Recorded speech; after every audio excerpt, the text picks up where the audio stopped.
Најпрви морам да искажам огромна благодарност до Федерацијата на училишен спорт на Република Македонија, што ни овозможи да го организираме ова државно првенство за основни училишта во Струмица.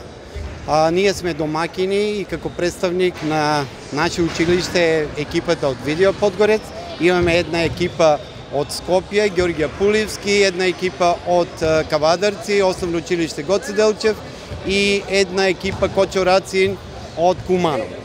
Тоа се 4 екипи и морам да кажам најквалитетните екипи во училишниот спорт, бидејќи за да пристигнат на ова државно првенство, мора да бидат прваци во своите општини, мора да бидат прваци во своите зони и секако прваци на регионалните надпревари. Значи, филтерот за да се достигне до ова државно првенство навистина е тежок и голем и тоа што го видовме на првиот надпревар укажува дека ќе гледаме многу добри надпревари. Значи, кремот на најдобри кошаркари од основните училишта е присутен во Струмица. Добро, ако направиме една паралела како беше своевремено училишната кошарка и сега, кој е вашиот став со оглед дека доаѓате и како просветен работник? Па можем да кажам дека ова денеска што го видов на првиот надпревар, дека квалитетот е навистина подигнат на повисоко ниво во однос на претходната година. Меѓутоа, ако се вратиме многу години наназад, квалитетот ни опаѓаше.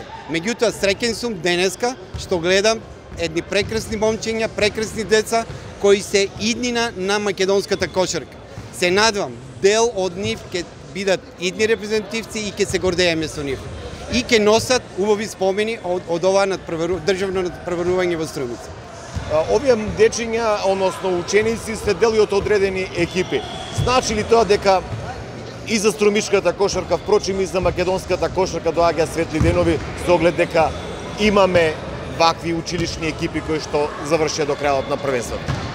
Секако, ако минатата година Видео Подгорец беше вице-шампион на Македонија, пред минатата година исто така беше вице-шампион. Значи продолжува еден континуитет на тоа училиште, поготово во кошарка.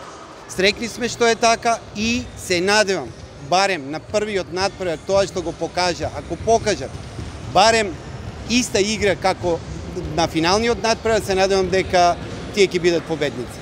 Треба ли, професоре, поактивна работа со училишните екипи, спортски екипи, со оглед дека нели пак имаме можност да се формираат и секој училиште да има своја екипа?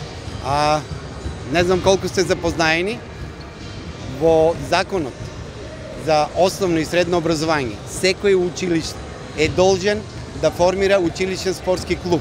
Ние, на ниво на општина Струмица, скоро сите училишта имаме формирано такви клубови.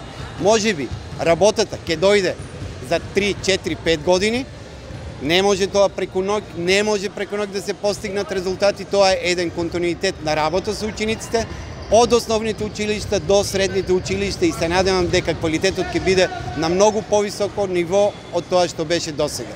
Тие училишни спортски клубови овозможуваат во континуитет да тренираат децата во текот на цела година, а не како досега, додека траат надпреверите се тренираше, а понатаму децата повторно не тренираат. Сега се овозможува преку спортските клубови еден континуитет на тренирање во училиштето.